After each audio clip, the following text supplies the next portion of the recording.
Welcome to The Noob and the Knower. In this podcast, we pair a driven beginner with a seasoned vet to explain how to learn basically anything. This season's anything is how to fly fish. Stick around as we cover the gamut, 101 to the 401, gear, reading water, fishing techniques, and much, much more. With star of hit video series Modern Nymphing, Fly Fishing Team USA medalist, and professional guide Lance Egan. That's right. And here co-hosting and asking the questions on your behalf is avid fly fisher and recently graduated noob, Pablo Signori. So let's go. Together we'll take you from fishing zero to fly angling hero faster than you can say, fish on. Hello, and welcome to The Noob and the Knower Fly Fishing Edition with Lance Egan and Pablo Signori. This is Season 1, Episode 3, and we are super pumped. Today we're talking about fly fishing tactics. How you doing? What's going on, Lance? Talk to me. I'm pretty good. Are you as amped as I am right now? I'm always amped to talk about fishing. Yeah, it's one of those things that just kind of never gets old. No, despite the way that my voice sounds, as boring and drab as it sounds, I love talking about fishing. I mean, I can see your heart pumping through your chest here on Zoom, so I believe what you're saying. Man, it shows that much through 3 layers of clothing. The Sims logo is just jumping.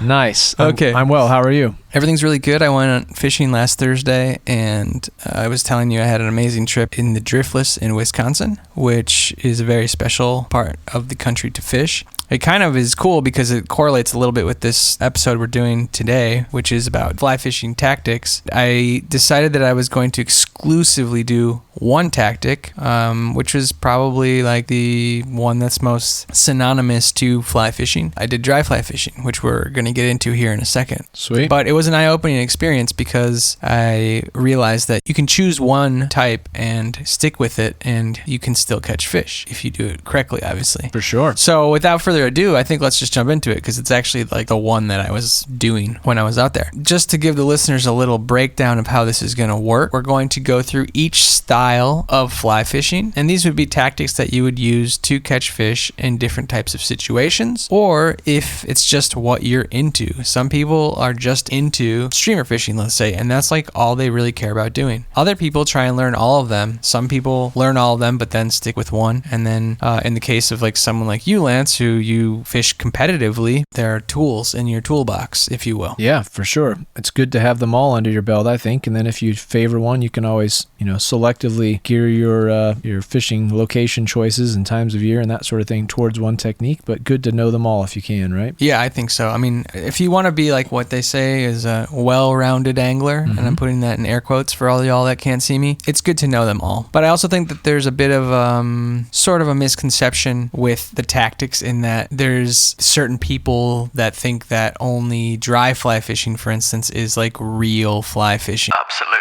I remember maybe it was like a year or two ago, my brother has a buddy who was getting into fly fishing, and I was teaching my brother how to do it, and they both live in New York, and so, my brother would talk to him, and they went fishing a couple times, and my brother was talking to him, and he was like telling him what he was doing. He's like, oh, I'm getting into Euro nymphing, and his buddy was like, well, that's not fly fishing. That's not real fly fishing. And my brother Mario was like, I don't really know what you mean. What do you mean? To me, this to me is fly fishing. Like, I mean, Sure. It definitely is, And the funny thing is, about a year later, which was last year, my brother hit me up. He was like, hey, my friend's wife is asking me what kind of rod to get because her husband wanted a Euro nymphing setup.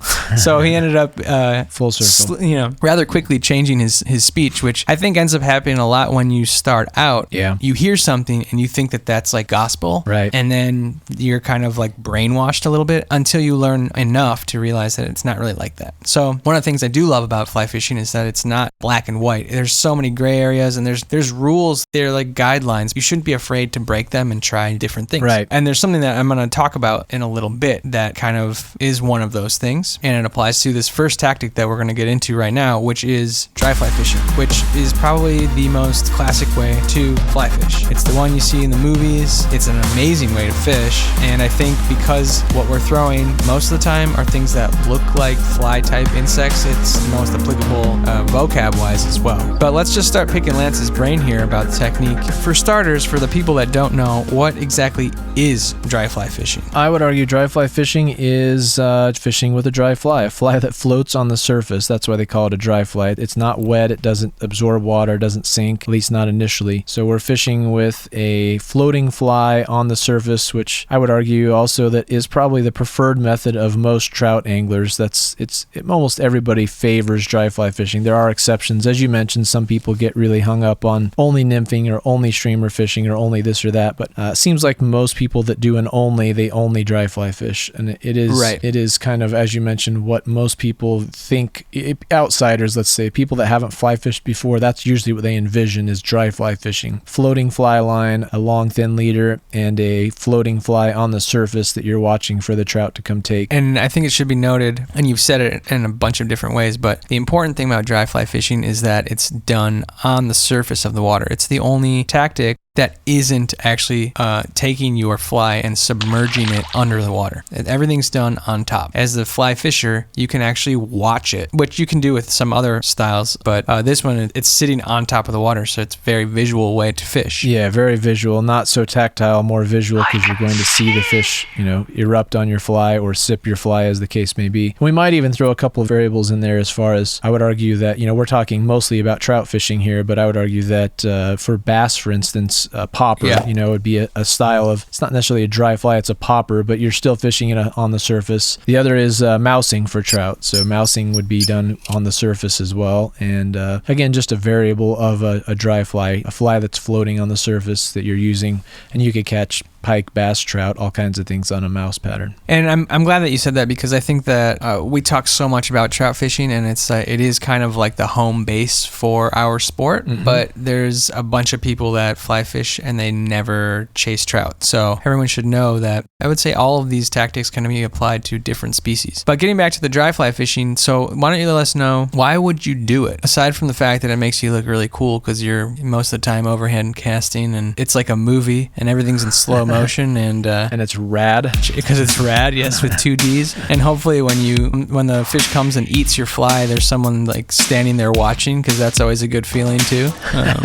Well, like I said, I like dry fly fishing because it's really, really fun. It can be very technical. You sometimes have to be very imitative. Sometimes you have to just throw in a tractor. Sometimes you got to crack a little code because there's multiple insects that are hatching at once. So you got to kind of figure out which insect they're keying on. There's all kinds of reasons to do it. But bottom line is it's very visual. It's a lot of fun. You see your target. It's kind of like you're almost like hunting a little more, because you're not just throwing a cast blindly, and you can, I suppose, but a lot of times you're dry fly fishing to a rising fish, or at the very least you're casting to very specific parts of the river, trying to target places where you believe there are fish. But in a good hatch situation where there are insects emerging out of the river, you will see the fish showing themselves with either splashy rises sometimes, or sometimes the tiniest of sips that barely dimple the surface. But to a trained eye, you can spot those rise forms and then do a little sight fishing. That's true. It is certainly very fun. And one of the things I was going to say, a reason to do it would be because it's the best way to catch a fish in that particular moment. Yeah. So if there's a bunch of rising fish, you can probably catch fish on nymphs, which we'll get to later if there's rising fish, but it could be the best chances of catching a fish if you're seeing one that's actually coming up and eating. So now that we've kind of covered that, let's talk a little bit about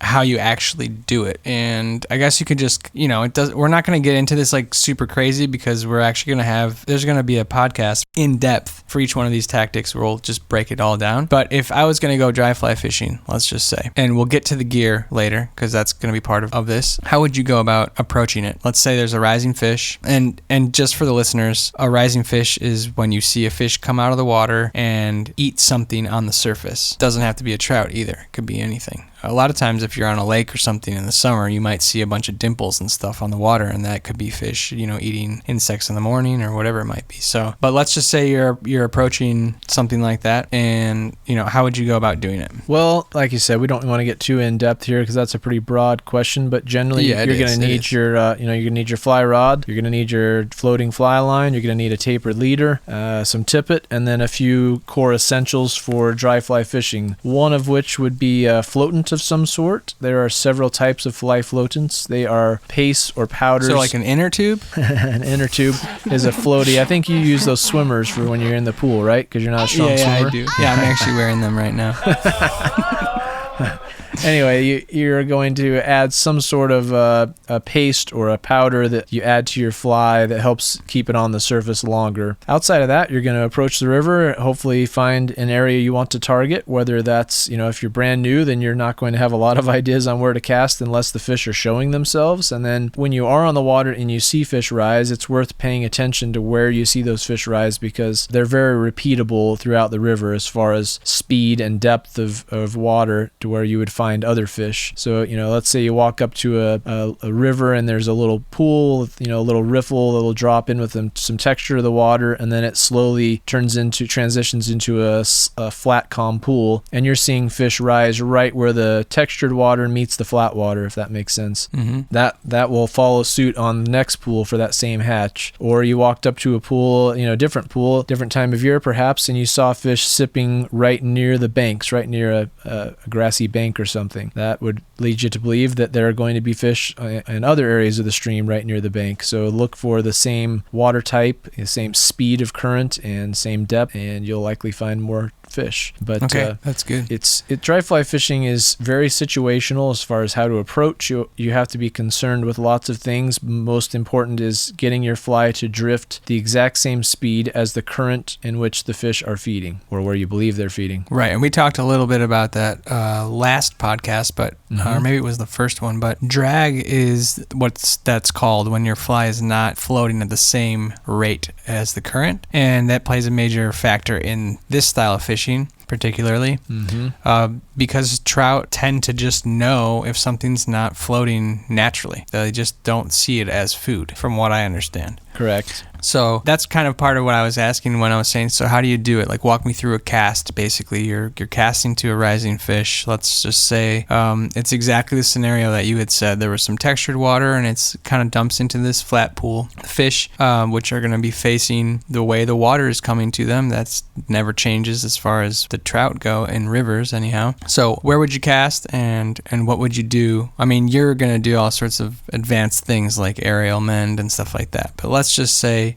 you're a beginner. Let's say you're guiding a beginner. How would you walk them through catching that fish? I would, there's lots of things to consider. One is water type and clarity. So I want to get as close to the fish as I can without risking spooking it. So you want to, your approach, your angle of approach first. So the fish are facing into the current, generally, as you mentioned. That can be reverse the main current, because it could be in a back eddy on an edge of a river where the current reverses. So the fish could actually be facing downstream of the main flow of current, but still be facing into the current that they are in, if that makes any sense. That makes sense. It's like a whirlpool, basically, and they're we call those back eddies, right? It has a reverse flow to the main current. But generally... Oh, yeah, my cousin Back Eddy, he's a nice guy. Yeah? Ew.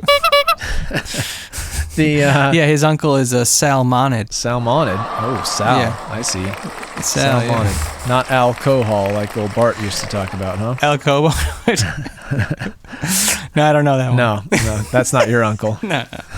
That uncle passed away from something, who knows. Yeah. Anyhow, we digress. So there's all kinds of specifics that we'd have to get into on each pool, because it's all situational, but generally speaking, you want to get as close as you can to the fish without scaring them. You want to false cast. You want to lay out a nice cast. Hopefully before you've entered the stream, you've put a little bit of time in at the park, so you can mechanically orchestrate a pretty decent cast with some accuracy. And then our next podcast is about casting, so cool. We'll be talking all about that and kind of get you guys rolling on that. Sorry. Go ahead. You're all right. So then if you saw a fish rise, you generally, where it rose, the fish is oftentimes slightly upstream of where you saw it rise, because they rise in the current and tip back slightly. They see an insect and they kind of drift with the river with their body and then tip upwards, and the current carries them back as they do that. So they often show their rise form just a little bit downstream of where they're actually positioned in the river. So that's a huge tip, y'all. Yeah, that's a big tip. So you want to try and keep that in mind when you're placing your fly. So if you cast right at where the rings are formed, you're probably casting right behind where the fish can actually see the fly. So it's usually best if you saw where the fish leave some rings, a rise form, platform, if you will, from where it ate a natural insect off the surface, you might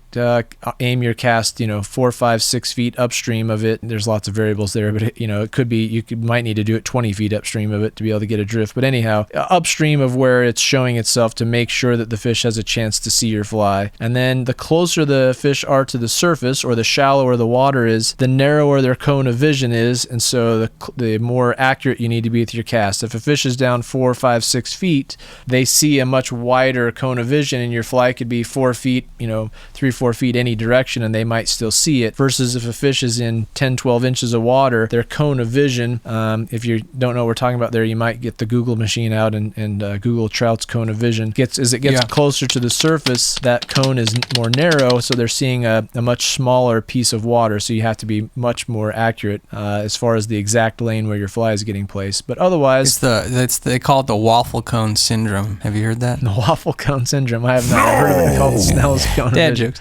Waffle cone, not ice cream. I'm more of an ice cream cone vision guy. I don't know about you. Okay, but I have a question for you because I had recently listened to a podcast with Joe Trotter on it, the guy from Red's Fly Fishing. Really quite enjoyed it, but he was talking about how through years of guiding that he started to notice with dry fly fishing that if you can, the best thing to do is actually to place the fly like 2.5, 3 feet in front of the fish. So it's not like the fly is drifting, 15 feet and then it gets to the fish. I mean, that's like the easy way to not spook the fish is you like cast way upstream. Maybe. Yeah, unless your line lands on them. But let's assume it's not. Okay. He's saying if you can, the best case scenario is to actually get it so that the fish actually sees the fly land. And that really entices the take more than having it just like kind of just come by. It certainly you agree could. with that? Yes, and it's all situational, but yeah, a lot of times I would agree with that. There's definitely an element, especially with larger, whether you're fishing terrestrials or something like that, an ant, a hopper, a beetle, cicada, something like that. There's a real element of the plop, we call it. You're inducing a strike sometimes that if you just drifted it over the top of a fish, they may not even come get it, but because the fly lands down with a little bit of force, with a little impact, and it creates an audible plop on the surface of the water, you could get attention from a trout that might have otherwise not even known it was there. I find that that's much less the case on dainty little flies like a tiny little midge pattern or something. They're not hearing them hit the water much. But as the insect you're saying if midge, which is kind of a small, delicate little black looking fly, I think most of the time. Well, most midges are probably size 18 hooks and smaller. So those of you that don't know what hook sizes are, what are those? Probably like 3 millimeters, 3 millimeter long, small, something like that. Small. They're tiny, so they don't have much impact when they hit anything. But as the insect that you're throwing, or the fly, but you would throw one of those because you're seeing them on the river and they're hatching. So that's just to kind of connect the dots for the listeners that are just starting out. It's like you see these insects flying and you want to know what they are so that you can imitate them and put a fly on your line that looks like that, because that's what the fish would be eating. Sorry, I cut you off. No, that's good. That's a fair point. Why? Because somebody that's thinking, well, I won't be able to see a 3 millimeter fly. Why would I throw something that small? And you're right. That's a logical thought. But the reason to throw it is because that's what the fish are feeding on. And if they're eating 3 millimeter or 2 millimeter long insects and you throw an inch long insect, it won't really register as food most of the time. So they're going to pass that by. There's millions of the other insects. So that's a good point for sure. Okay, good. And this is kind of a little separate thing, but you were talking about depends on the conditions. And this is just a question that I have personally. Do you ever see fish rising in kind of stained water? Oh, occasionally, sure. If there's tons of insects. If it's really stained water, hardly ever. But if it's, and it's again so situational. Everything in fishing is situational, so we're going to say that a lot. This is Pisces Varies, an NATK segment where I, Jen Ripple, define fishy words for you. Boom! Stained water, noun. Stained water is an angling term used to describe waters that have a mild to moderate turbidity. Turbidity, adjective. Turbidity is the measure of relative clarity of a liquid. Example in context. Maynard, man, I swear you make my blood turbid. For the last time, no. Yellow snow does not count as stained water. But there are some streams that are never crystal clear, and there are some streams and rivers that are almost always crystal clear, right? So if you're fishing a stream that has, maybe 2 feet of visibility is as clear as it ever gets, some people would come to that stream and say it's murky, and those that know it would say that's as clear as that thing ever gets, and you'll find fish rising in those conditions for sure. Okay. This time of year, I would use an example example, this time of year in the Rockies, especially in the western U.S., we usually are experiencing lots of runoff, lots of snow melt, which increases the flows in all the rivers. And when the rivers go from low to high, they tend to introduce a lot of silt and dirt and sticks and logs and things that have been on the banks that end up in the river, and they discolor the water for a while until the snow melt, subsides a little. And so you can get a caddis hatch this time of year, or salmon flies are another one that happens a lot during higher water flows. But there's What'd you call me? I call you all kinds of things, but I called you your uncle. Oh, that was Sal. Sorry, I said salmon flies. No, you said it was salmonid. salmonid. He's a nice My bad. guy. Yeah, He's Italian. He's not salmonoid though, right? It's not salmonoid. No, that's a different guy. Thank goodness. I don't like salmonoids, but I do like salmonids. They're nice. Yeah. Anyhow, fishing nerd jokes. So there are a few insects that emerge kind of in peak runoff or right around peak runoff. So Mother's Day caddis often do that, which are happening on my streams right now. And you can still find some fish rising on the edges sometimes to caddis because they hatch sometimes in such large numbers that the fish just have to take advantage of them. On the flip side, a salmon fly is a large stonefly, really large, like usually at least 2 inches and more often than that, 3.5 inches long. They're a big fly, and didn't know that was a stonefly. That's really cool to know. Salmon flies are a large stone, Pteronarcis. So they will hatch, and they are big enough that when they will land with a splat, and or they even just leave, even if they've been drifting on the water for a while, they are a big, they leave a large imprint on the water. So a fish even in slightly colored water would likely still see that, versus a fish in colored water is not as likely to see a 2 millimeter long midge, drifting along the surface. Right. So they can eat in murky water. It's less common, of course, but there's some happy mediums in there. You can get, it doesn't have to be crystal clear water to have fish rising. It just can't be chocolate milk, So do you think it's a good tactic to use if you're on a river and you want to fish a dry fly and it is murkier, to add a little bit more plop in the landing of the fly? Yeah, most of the time, based on what's going on, but obviously if you just had to fish dries, that would probably be your best tactic. Use a larger dry that gets a little more attention, that lands with a little more force, and that has a larger silhouette on the surface. That said, most of the time when it's murky, you're going to catch a lot more fish throwing streamers or nymphs. Let's keep moving. So I would say the next thing that we should talk about is, and this is a really important one to me because I've listened to a lot of podcasts as a noob. I've digested most of the fly fishing podcasts at some point, and some of them like quite prolifically, I would say. But what I do think that a lot of these podcasts do is they don't talk about the seasons. Like the seasons will just be like its own podcast. But I think that when you're talking about fishing certain tactics, I think that seasonality is a big part of how it affects that tactic, because there's certain ones that just aren't great during certain seasons, and there's some certain ones that are amazing. So when would you seasonally fish a dry fly? Well, I'm gonna go to my fallback. That's situational, Pablo, because it depends a lot on where you live. Where I live here in Utah, we have some tailwater fisheries. Tailwaters meaning the river comes out of a dam that keeps slightly warmer flows than the freestone fisheries that don't have a dam on them. And our tailwater fisheries, we have dry fly fishing. Can you not swear on the podcast? Thank you. What did I? Oh, I see. That's DAM. Oh, okay. Yes. Okay. What did the fish say when it ran into the concrete wall? Ready for a fisherman joke? Oh, damn. Anyhow, that's not funny. Kind of was. Well, it's borderline. I don't think so. It's a serious dad joke. That's true. It is. Anyhow, scores high marks in that department. But I qualify there, so it's okay. You can dry fly fish here basically all year long, with varying degrees of success. But most of the winter, we have really good, consistent midge hatches to where if you're willing to brave the cold and throw small flies, you can have dry fly fishing for at least an hour and sometimes 3 or 4 hours a day. Wow, that's awesome. That's not true everywhere. Some places get much colder than we do here, and in wintertime, the rivers, if they don't freeze over, the water gets so cold that there's just nothing hatching.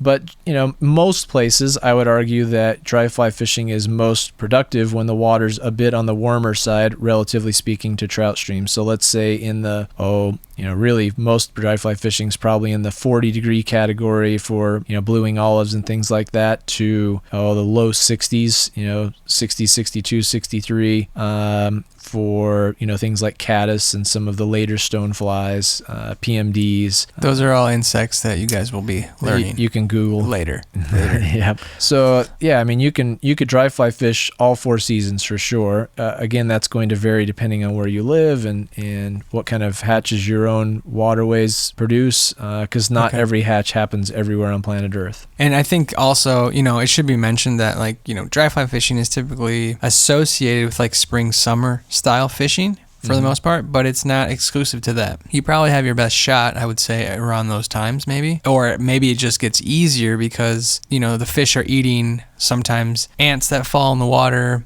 beetles that fall in the water, dragonflies maybe. You have more options. It's not just like one tiny little fly that hatches, in the winter. There's a lot more insects in the summer. You see them, even if you're not fishing. It's a good point for sure. There are lots more, insects that are hatching, aquatic insects, as you mentioned. Also, there are lots of terrestrial insects, hoppers, ants, beetles, crickets, that kind of stuff that find their way under the water in the summer that wouldn't be there in the winter. And then you add in the fact that the water is a little bit warmer, so trout kind of have a metabolic rate that at its peak in the mid 50s to low 60s water temperature wise in Fahrenheit.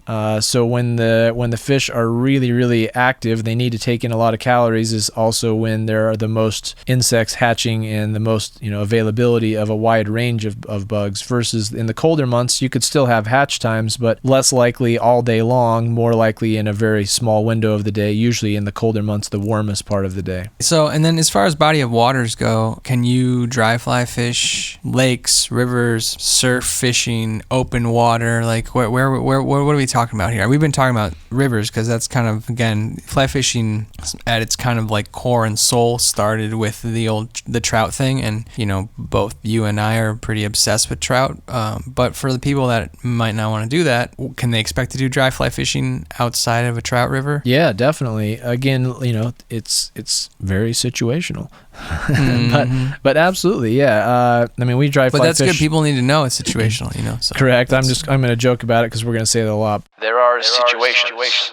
Yeah, so we fish dry flies on lakes a lot. High alpine lakes in particular, we have a lot of 8, 9, 10,000 foot elevation lakes here in Utah that have lots and lots of trout and grayling in them, and dry fly fishing can be deadly on those. There's flying ant hatches that end up on the water. There's chronomids. There are damsels that hatch on those lakes. There are calabatus that hatch on those lakes, which are a mayfly. Damselflies look like a mini dragonfly, kind of a blue colored, long extended body. They're usually in like a high, castle with like a braid hanging out the window.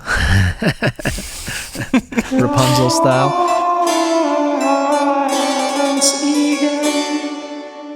That's serious dad joke though. Anyway, there are definitely times in lakes, and not just for trout. You could catch, as we mentioned early on in the podcast, you could get bass top water on smallmouth and largemouth on top water, poppers and waking type baits. You can catch. I've had great success on carp fishing. Fly fishing for carp with hoppers. I've found them eating flying ant hatches. I've caught them on seed patterns on the surface with a dry fly. They'll eat all kinds of stuff on the surface. And there are, you could go on and on. Pike you can get on surface disturbing type baits like a popper or a diver as well. Yeah. I say baits, Barracuda. I mean flies. Cuda, same thing, and jacks, and there's all kinds of, in salt waters, all kinds of species you can get on the surface with fly patterns. Right, and some of those bigger species, the more kind of predator ones like the pike and barracuda, jacks, that style of fishing is kind of a hybrid between one that we're going to talk about later, which is streamer fishing, and dry fly fishing, because it is a surface eat, but it's the way you would fish it is more like a streamer. True. But having said that, I think that what's cool is that Lance has kind of explained to us that that's actually dry fly fishing, which I don't think most people would consider it. So yeah, it's cool. It's maybe not truly dry fly fishing, right? But it's maybe a variant of it. I'm with you. Yeah. I like your description. It's a very good combo of streamers and dries kind of in one. Top water. Just so the listeners know, like I said, later on we'll be getting into all of these specific tactics will get their own podcast, and we'll get really into it. He's obviously amazing at all of these, and he's got some really cool things that he does that I have learned from just watching his videos and listening to podcasts. So it'll be cool to kind of break it down with him and see how that works. So you should definitely stay tuned for that here in the near future.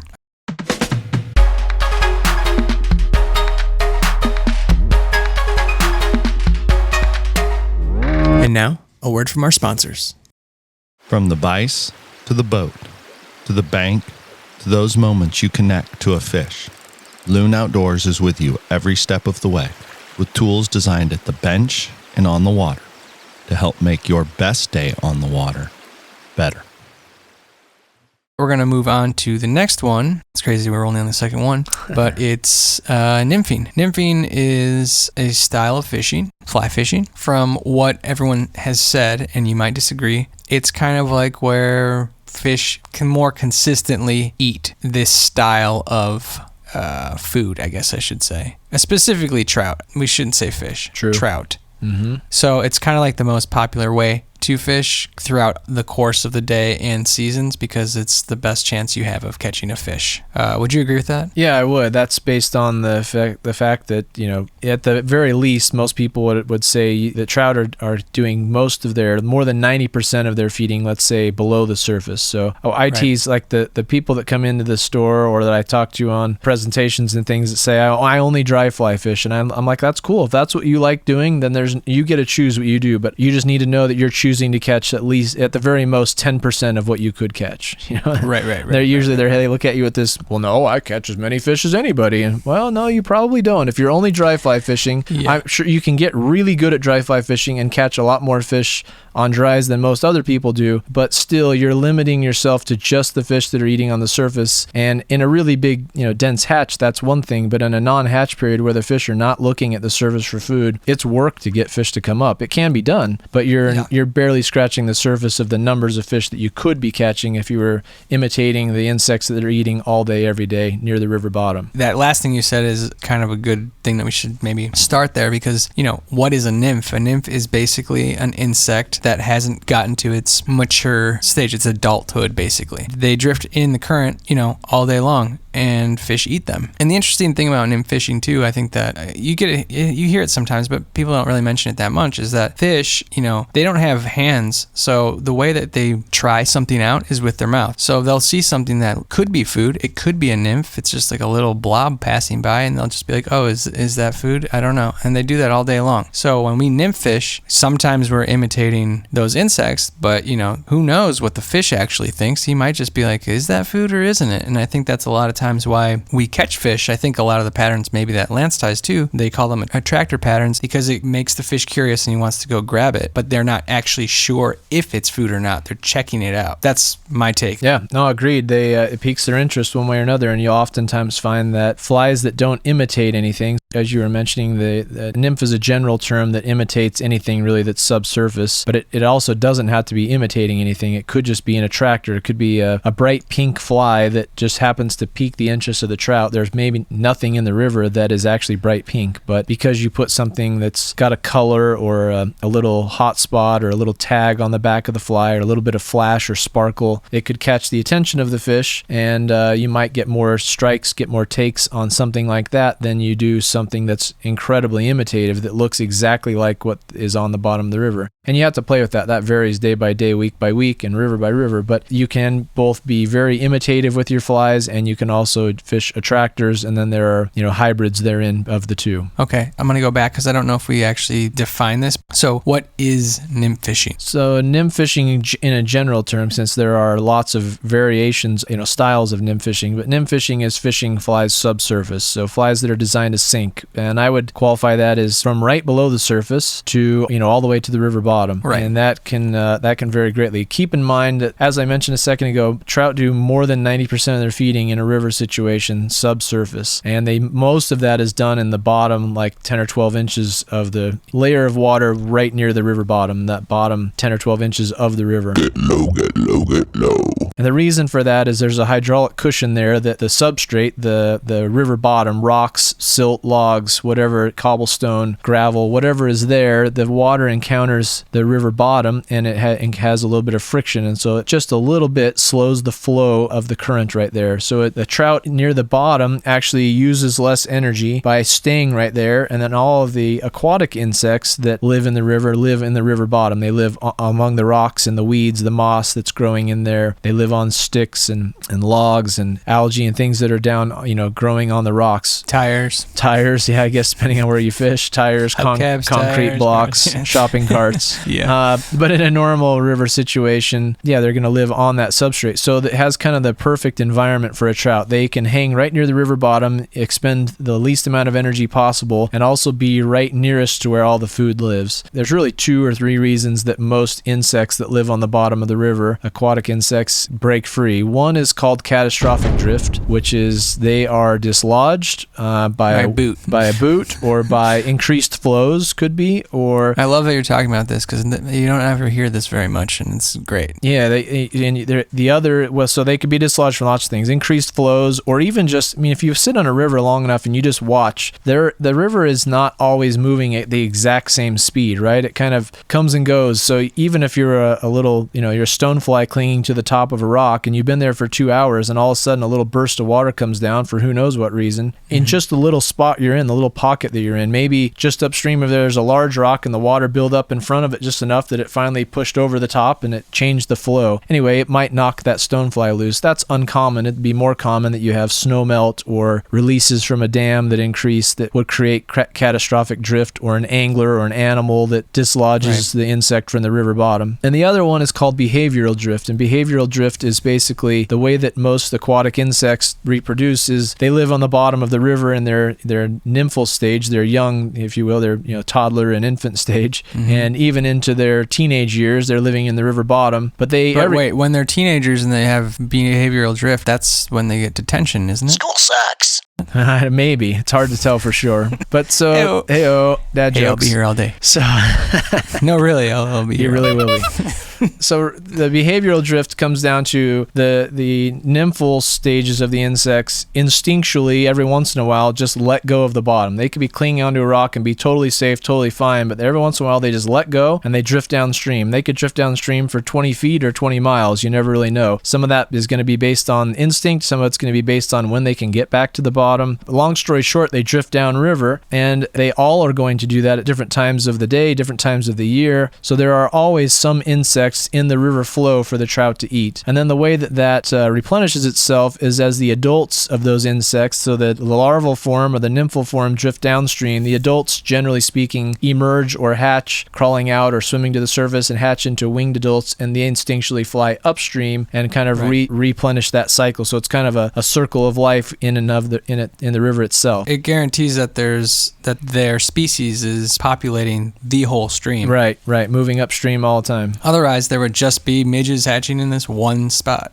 right? Correct. It's nature just being beautiful, basically. So there are always food forms down near the river bottom for the trout to take advantage of. And that behavioral drift tends to happen at night, doesn't it? In early morning? Oftentimes, yes, in lower light periods, that would be true. Okay. We should probably talk about hatch times, too. So when an insect is ready to hatch, that would happen more often during the day. Let's say you're a mayfly hatch in the middle of the day, bluing all over a sulfur or a PMD or something like that. The nymphs are going to emerge from the bottom of the river and swim to the surface, and all the while being vulnerable to the trout. So that would be, a peak feeding time for those fish during those hatch times. We're obviously talking a lot about insects here, but this is all important because when you nymph fish, you're basically imitating all the stuff that Lance just described. So it's important to kind of understand it so that you know how it works and you know how to fish it and when to fish what and where to fish. Keep that in mind. So let's keep moving with that. So as far as the fishing aspect of it, nymphing there's a bunch of different ways to do it. So why don't we just go through kind of different styles of nymphing and how it's achieved? Well, I think it's important to point out first that nymphing, much like dry fly fishing, has drag involved, and it's actually more complex. This will go against the grain here, but the dry fly only anglers, you might want to cover your ears for a second because you're going to think this is blasphemy, but put your earmuffs on. I would argue that dry fly fishing is much more simple than nymph fishing, because dry fly fishing, you see the fish oftentimes, you see where your fly is, you see when the fish has taken the fly, and you know when your fly is past the fish or whether they've looked at it and rejected it, and on and on. You can see the drag too. That's the other part. You can see when your fly is getting dragged, whether it's getting a good drift or not, and that takes a little bit of a trained eye. A lot of new noobs, as Pablo likes to call them, a lot of new anglers, budding anglers will think they're getting a good drift, but in reality their fly has micro drag on the surface, so you'll have to learn that as you go. But yeah, I still haven't figured that one out. When you're nymph fishing, you're going to have surface current that you have to overcome the drag on, and then you also have vertical current that on which you have to overcome drag. So you have a much more complex system because you're dealing with currents on the surface and then various currents in the water column. As we mentioned a second ago, the river is often moving slower near the river bottom than it is near the surface. I should throw in a shameless plug and invite people to check out my modern nymphing videos I did with Devin Olson and Gilbert Rowley, because they have some segments in there of showing water column and the difference that substrate can make as far as how slow or fast the currents are from top to bottom. That'll kind of open your eyes as to what we're talking about. Yeah, and I don't think it's shameless. I don't think it's shameless because I learned how to fish watching these videos. So I am a disciple of them, and I can tell you that they are so good. And even to your credit, they're so good that when I was just last week at that river and I was telling you I met this guy Clay,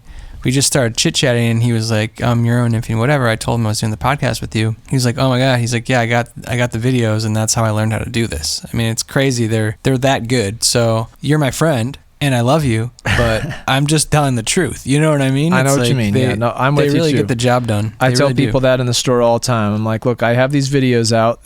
This is a shameless self-promotion, but if I didn't believe it, if you know me at all, if I don't believe in it, I will have a heck of a time pushing it. And I believe that I'm the same. What Gilbert Rowley and Devin Olson and I put together in those will help almost anybody understand a little bit more about fly fishing, and in many cases, a lot more about fly fishing. Yeah, I agree. So modern nymphing elevated, and adaptive fly fishing. You want to ideally get them in order because they kind of build on each other. Yep. But so that style of nymphing is a very specific one. So we should kind of just take a quick second to talk about right now what's happening, at least in the United States, is there's kind of a paradigm shift where people used to nymph fish in a style called indicator fishing, which was basically you had a bobber and you had nymphs at the end of that with some split shot or maybe a weighted fly. And you would cast the bobber out, maybe across the stream or up and across the stream, and it would float, and you would do a mend so that you would kind of fix your drag so that your fly line was above the fly, upstream from the fly. And that was all fine and good, and that was kind of like the most common way that people fished nymphs for a while now. I don't know how long. You would probably know more about that. But then as competitive angling kind of took hold and it started to get a little bit more popular, all of the principles that came from that were kind of usurped here in America, and a lot of those things came from Europe. There's multiple different styles of fishing, which we're going to do I think it's going to be a 2-part podcast on what's called European nymphing, Euro nymphing, just because it's gotten so popular. And Lance is credited as being one of like the 3 big, well-known pioneers of the style. But so all that he's talking about with the substrate and everything, it's all fixed with Euro nymphing, basically. Well, not completely, but almost. Because drag is such a big part of fishing a nymph. What happens underneath the water and how the water influences your fly, that really affects how the trout see it and whether they want to take it or not. So when you're fishing with something that's stuck to the surface like a bobber, unfortunately, all the drag that's coming off that bobber is being felt all the way down to the fly, and the trout know this. Now, you can definitely catch fish on an indicator rig, and people did it for a long time, but it just turns out that the European style, deadlier. In most water types, yeah, not always, but most of the time. Right. I'm with you. One thing to point out, because I've had this conversation lots of times with lots of people, and the dyed in the wool indicator guys will go, well, yeah, but I can make my indicator drag free by mending the line, and they can surface drag free. That's a very good point to make, because you can eliminate the drag on the indicator at the surface, but you have to remember that the indicator is being towed at surface speed, and surface speed is moving significantly faster than the speed of the current near the river bottom. That's what we're trying to eliminate with the Euro system, is getting rid of that strike indicator that's towing your flies along. And again, I think you should learn indicator nymphing too. I wouldn't suggest learning only one. All of them have times and places where they are advantageous. I would argue that most of the time, especially for a wading angler, most of the time, Euro systems will produce more fish because they have better contact. And anyway, we'll go into that with the Euro podcast. But the indicator is certainly the more I hesitate to call it traditional, but it's the more traditional method of fly fishing nymphs in the U.S. There were also people doing what I would call high stick nymphing. Right. That's somewhere in the middle of Euro nymphing and indicator, with still using split shot like the indicator system, where the Euro system doesn't use any weights other than flies. But there are hybrids therein, and all of them are worth learning. All of them have times and places where they're really deadly.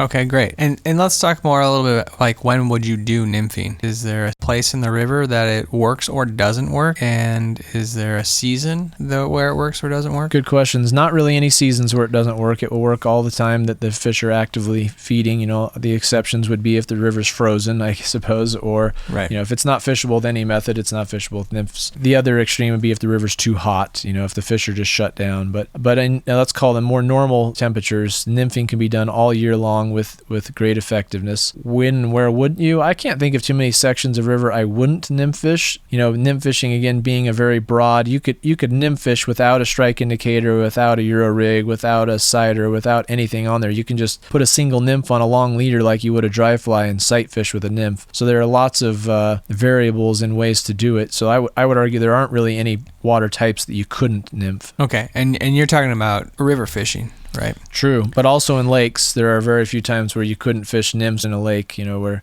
lakes, I think the fish probably do more like 99% of their feeding near the under subsurface rather than in the 90 to 95 in a river. That's why I almost peed my pants when I caught a smallie on a caddis pattern the first time I lake fished with a fly rod.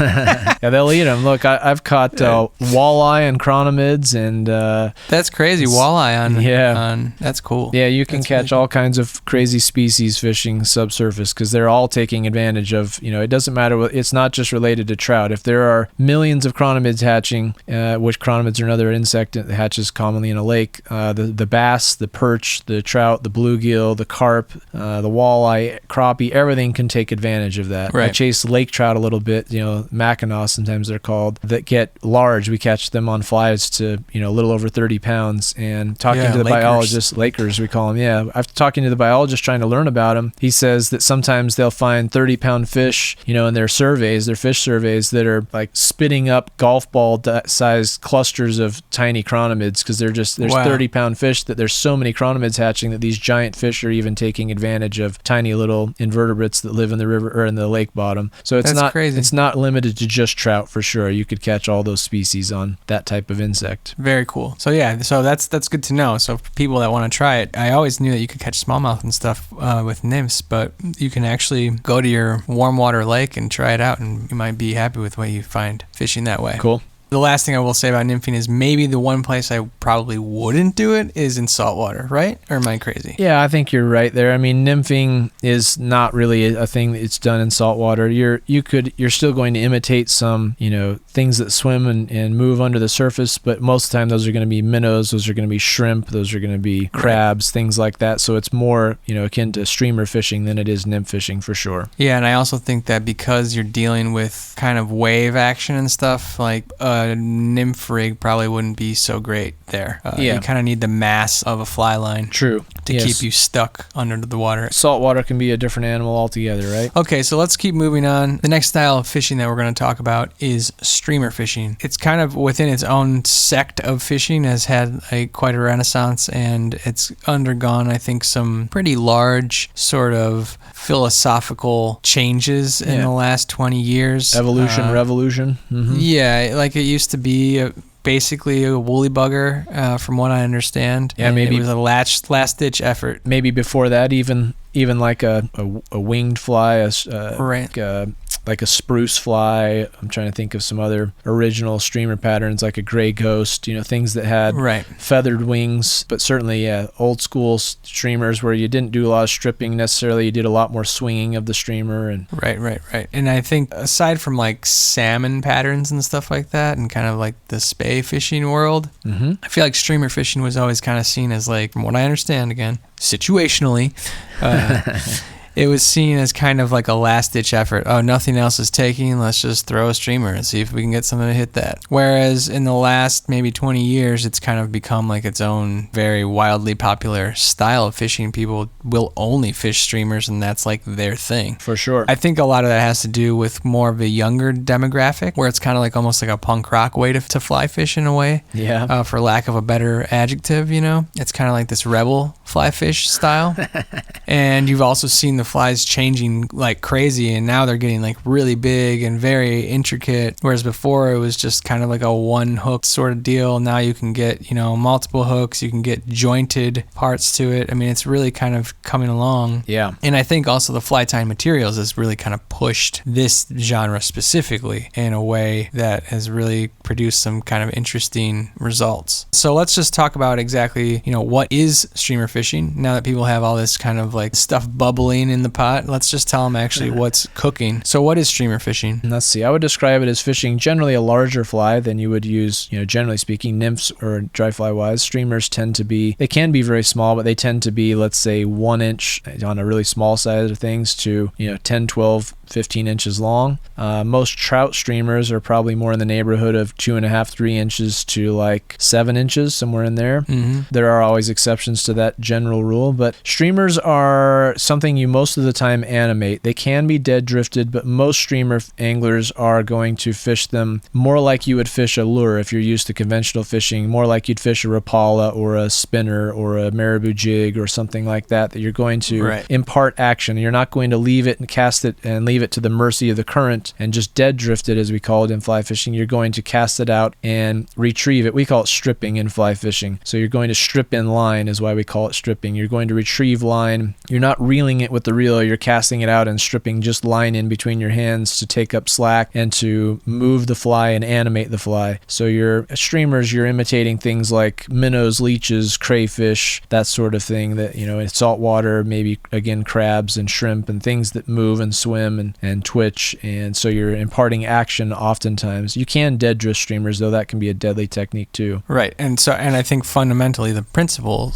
of streamer fishing in most cases is kind of the anti-drag. It's like you don't have to worry about drag actually when you're streamer fishing, because you're trying to make this thing move. Whereas in the other two techniques that we talked about, you don't want them to move, you want the current to move them for you. So that's kind of one of the unique things about streamer fishing. As far as why would you do it? Why would you streamer fish? Are there times where it's advantageous to streamer fish? And I'm talking about trout right now. We'll get into multi-species in a second, but as far as if you're on a trout stream or something, is there a time where you're like, now's the time to streamer fish? Yeah, I think there are times that streamer fishing is advantageous, especially in colored water, or, you know, where you need to present something that's large enough that the fish can see it and track it for a little ways. You know, fishing a tiny dry fly or tiny nymph might be hard for the fish to see in colored water, but they might feel the water, the vibrations and movement that a large streamer pushes off through the water, and they might be able to see a larger silhouette of a big fly. That would be one time. Another time that it's advantageous are when that's what the fish are feeding on. So whether it's, again, trout or saltwater or bass or whatever, if they're eating minnows, if they're keying in on leeches, if they're keying in on, you know, shrimp or crabs or something like that, then you want to imitate what's most prevalent. What's the most prevalent food form for the fish you're chasing at that time? That could be a minnow. You know, that could be, you know, if there's a whole bunch of shad fry in a lake or shad in a river or something that are coming through a dam and dying and or crippled and injured, then that might be what the fish are keying on, and that's a great time to fish a streamer. Okay, and maybe you can agree or dispel kind of an urban myth, if you will, about streamer fishing. One of the reasons I ask is I've had both situations kind of happen to me while streamer fishing, but basically they say your best chance to catch a big brown trout specifically, but let's just say trout, is on a streamer. But I have also thrown, you know,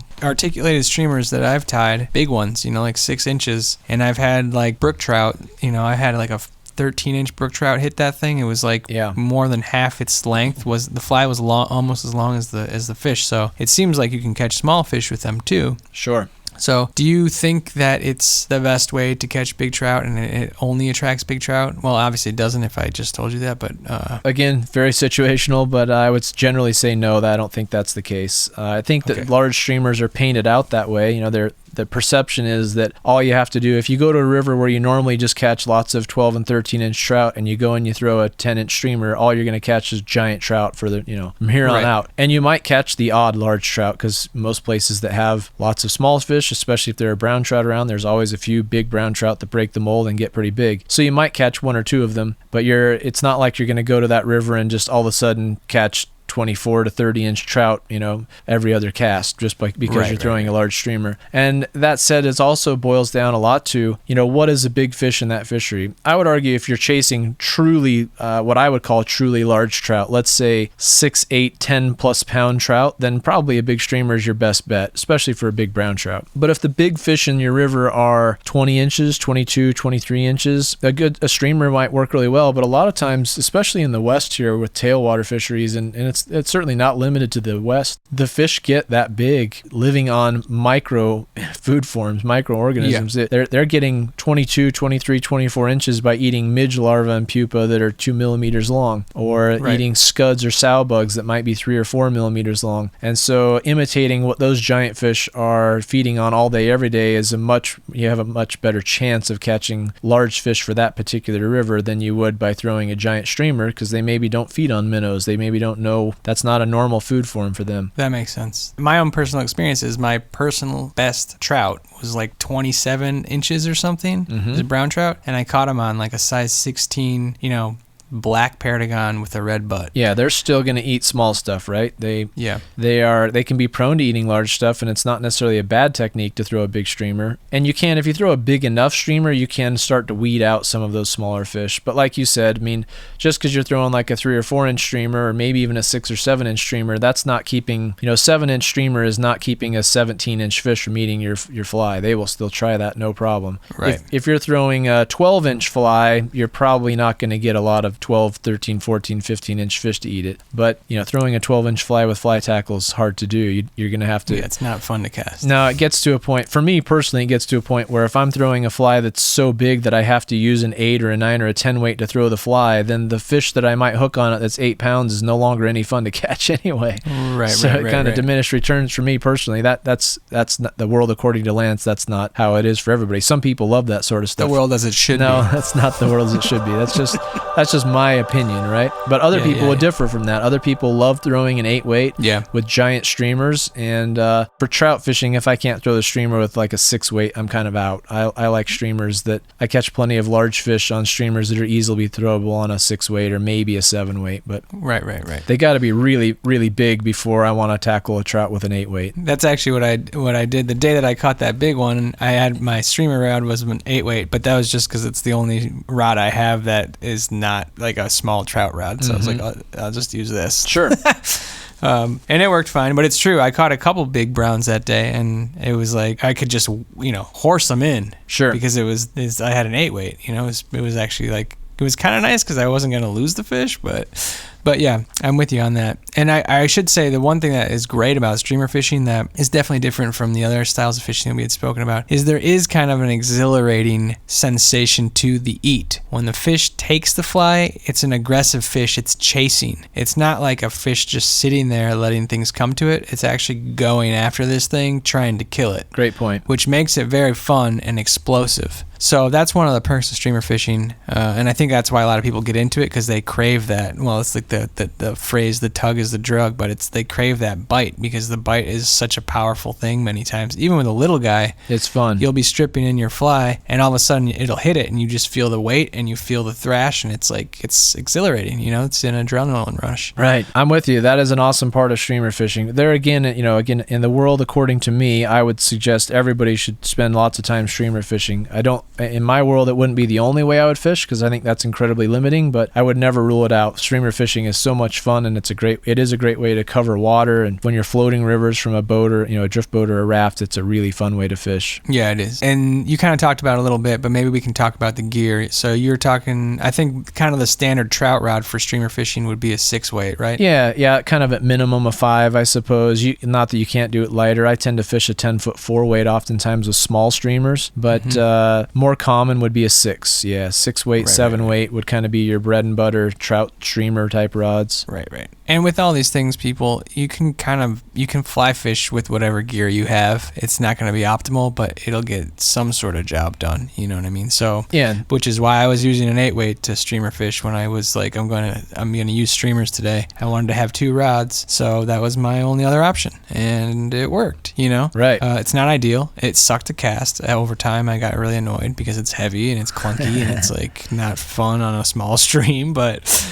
it worked. So we touched on this a little in that gear podcast, but we should mention like why not just use a 4 or 5 for streamers? Right. And you certainly can. The 5's kind of that workhorse trout rod, but if you get a 6 or 7 line, the mass in the line is heavier than a 5, let's say, or any lighter rod, and the rod is compensating for that heavier line. So when a 6 versus a 5, the 6 gets a little bit stiffer, and it's designed, the rod itself is stiffer, and it's designed to carry a slightly heavier line, which then carries with greater ease a slightly heavier fly. So when you're trying to throw a larger streamer, it is just that much more efficient and easier on you. It's less taxing on us as a caster to throw it with a bigger, 6 or 7 weight rod versus a 4 or 5. On the flip side, throwing dainty dries with a 6 or 7 is overkill. It's hard to be really delicate with that much mass and that hard of a set down with a heavier line. So streamers, when we talk about getting a heavier rod, that's really why. Is the rod is more powerful. It's designed to carry to cast a heavier line, which then carries a heavier fly with it. Okay, so streamer fishing, it's probably the most popular way to fish outside of a trout stream. If you're fly fishing, if you're going to the beach, in California or either coast, and you wanted to go do some fishing in Florida, or you go to the Bahamas, you're chasing bonefish, or whatever it might be,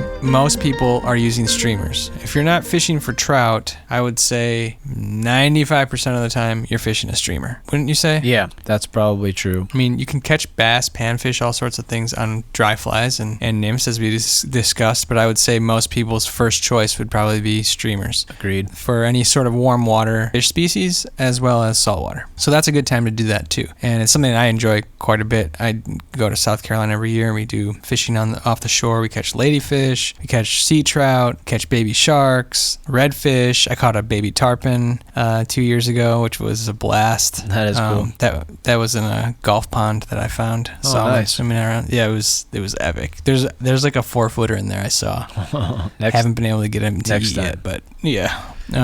But anyway, so the last style of fishing, it's going to get its own kind of technique section, although it could be argued that it is sort of nymph fishing, but it's not. Lance told me it was okay to separate it, and I kind of agree, which I had already done that in my notes, and it's called wet fly fishing. And the name's a little deceiving because, I mean, nymphs are getting wet when we fish them, streamers are too, but wet fly fishing is kind of a very old classic style of fishing that was developed in the UK, where fly fishing kind of originated as a sporting sport. It involves using flies that are called soft hackles, and these are flies that have collars made of feather. That the feather's been wrapped around this collar, and that all those little fibers, they kind of undulate and move in the water, and it looks like insects that are rising or emerging to the surface, like we had talked about earlier when there's hatches happening. So maybe you can talk a little bit about wet fly fishing, maybe a little bit of its history, when and why you would do it. We don't have to spend as much time on this style of fishing because it is kind of a niche thing in a way. It is getting more popular, and if you do have Prime, there's an excellent video by Davey Watton, kind of the wet fly king here in the States. He is from the UK, but he moved here to Arkansas in the late 70s, I believe, and he fishes on the White River. He's a guide. He's prolific, and he also has his own dubbing and stuff that everyone uses. It's kind of ubiquitous now, but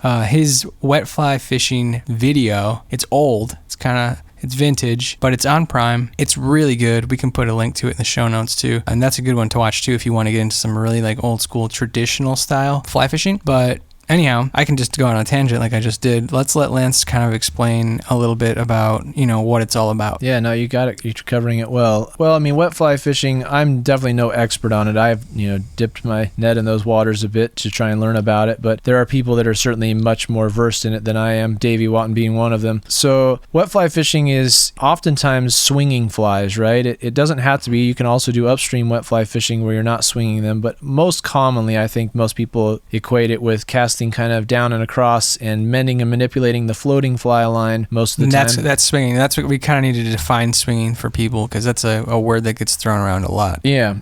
So you're casting it kind of downstream or down and across, and then letting the current belly the line out a bit and keeping contact with a tight line, so you'll actually feel the take as the fly swings across the current, like one bank towards the other, or one current from faster current to slower current, or from out in the river to straight downstream of your position, and so on. It's not quite that simple in that you will often, to be done well, you're going to change your presentation cast as far as how far upstream or downstream it is to allow time for the flies to get to different depths. And then you will also need to be doing some mending at times to change the speed at which the flies swing across the current. So mending is repositioning line, lifting the rod and repositioning line, and you could be repositioning it right or left depending on the current you're in to speed up the flies or slow down the flies, and so on. Okay. It's, you'd have to see the videos probably. It's hard to describe, via podcast, but it is kind of hard to describe. And then you can also fish wet flies just on a nymph rig. Wet flies, as Pablo put, are often soft hackled. They have, a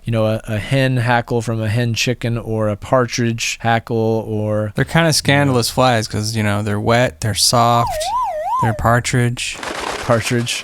They are... They have the soft hackle has a tendency, its hackle is a feather that, because it's soft and is at the mercy of the current, it looks lifelike. It has natural movement built in, because as different currents hit it, the little, what should we call them? The hackle... Little fibers. Fibers is probably the best word. Yeah, the hackle fibers are going to undulate, and they're going to twitch and move and have movement built into the fly, even though it's just kind of tied to your line and just traveling across current. As the fly encounters slightly different speeds of current, the fly is going to look very alive, like it's swimming. Yeah.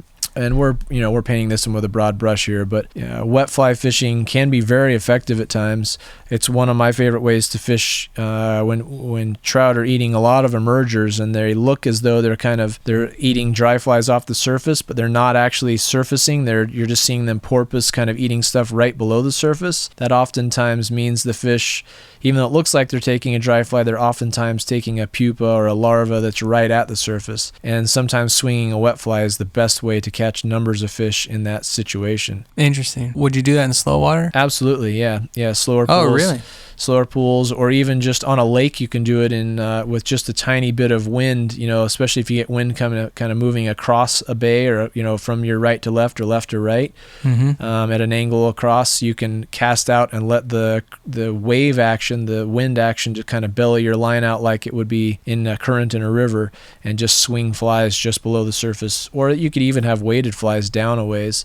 I was going to ask you, if you did that, would you put a weighted fly at the very end on the anchor? It just to kind of drop them all down? You sure could. It depends a bit on how deep you want the flies to get, right? Are the fish feeding near the surface? Are the fish in shallow water? Are they in deep water? There's all kinds of variables there. But you absolutely could. I spent some time on the Henry's Fork years ago with Charles Jardine from the UK, and he was giving Devin Olson and I, my friend Devin, that we do the videos with, kind of a real quick master class on wet fly styles. And he would oftentimes, not always, but oftentimes use a little tungsten weighted fly on the point to help another fly or two sometimes get down to depth. And when it was shallower, he would take that heavier fly off and just fish unweighted flies. But you certainly can adapt to different depths by having a selection of weighted flies or unweighted flies. Okay, yeah, and wet fly fishing, because it is such a classic old school way to fish, it kind of comes with its own set of words. So you have I think it's like a team of flies, or a cast of flies. Yeah, they would call it both of those things. Having 2, 3, sometimes 4 or 5 flies on a cast. That's not legal everywhere. Yeah, but exactly. Places where you can fish, most places you can fish 2. There's a few you can only fish 1, but 2 to 3 flies would be very common with wet flies. Right. And the purpose of doing that is actually to cover the whole water column. So you'll have one that goes down deep, and then you have another one that's in the middle, and another one that's on top, and then you're kind of hitting every place the fish could possibly be. Certainly could. The reason I asked you about the slow pool thing was because on this trip that I took on Thursday to the Driftless, at my campsite, there's a river that goes through like just right there at the campsite. And when I came back at the end of the day, I kind of came back allowing myself a little bit of time to fish that too. And as soon as the sun started to go down, it looked like there was fish rising everywhere, but I wasn't really seeing any like snouts or heads or anything. And I was like, I think they're hitting emergers. I'm pretty sure of it. But because I had told myself I was only going to fish dries, it kind of got complicated because I was like, well, now what do I do? Had I not forced myself to do that, I probably would have put on some sort of Euro rig. And by the way, the water was like very slow moving. Okay. Extremely slow moving. And there was a bunch of like boulders and stuff, but there wasn't like very much current at all. It was kind of glassy, to be quite honest. Gotcha. And so I was like, well, I would probably put, a Euro rig on with a soft tack. That would have been my first play with very little weight because I'm assuming that they're like high up. Yeah. But I think next time, and maybe you can tell me what would be a good way to fish this, but next time maybe I'll try the soft tackle trick because that sounds like it could be deadly in that situation. Yeah, certainly could get upstream of them and try swinging just unweighted soft tackles, just the weight of the hook only right through them. You could also fish a soft tackle below a dry, or with a Euro rig do the floating the cider trick where you put, payette paste or some sort of thicker floatant mucilin on the entire leader down to the cider, leaving only the tippet and the fly without floatant on it, and then that will keep it pretty high in the column, and then you're relying on that colored monofilament to be kind of your strike indicator. All right, fair. Is that legal in competition? I was just curious about that. What's that? Floating the cider? Yeah. I think technically, probably by rule, no, because you're not really allowed to add anything to the leader that floats or sinks the leader. I see. But they do allow you to add like neon waxes, and most of the good dry fly anglers in there are putting floatant all the way down their leader, so that it seems to be one of those by rule, no, but by understanding of the rule is in world competitions anyway, states that you can't add anything to the leader that would float or sink the leader except for flies. But the letter of the rule says that. I think the meaning to me means like you can't have a strike indicator, you can't add split shot without actually saying that. Right. So I've never seen anybody bother you if you put, if you're fishing dries and you put a little floatant on the butt end of your leader. I've never had anybody give you trouble for that, but I suppose they could if they wanted to. All right, well that was pretty good. Again, we'll put a link in the show notes to the Davey Watton movie on Prime, and of course we're going to put some links for Lance's movies too, and we're going to get it way more into all these techniques, all these styles of fly fishing as the season I should say progresses. The next podcast we're going to be talking about casting. I'm trying to think of this as almost like a course or a workbook where it's like the more you amass from each podcast, you kind of put that together to kind of form this like super angler.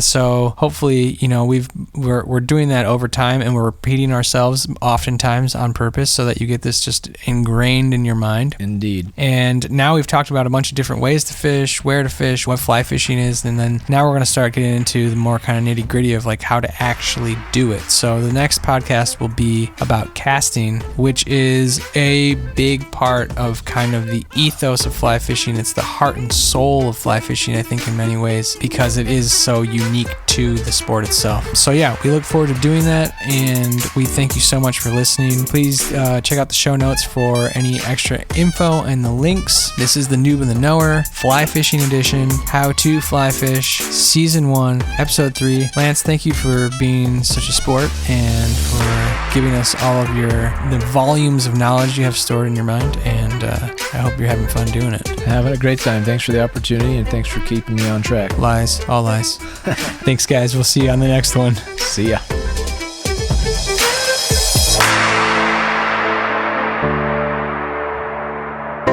This was a Raul Maria production. Stop recording? Yeah.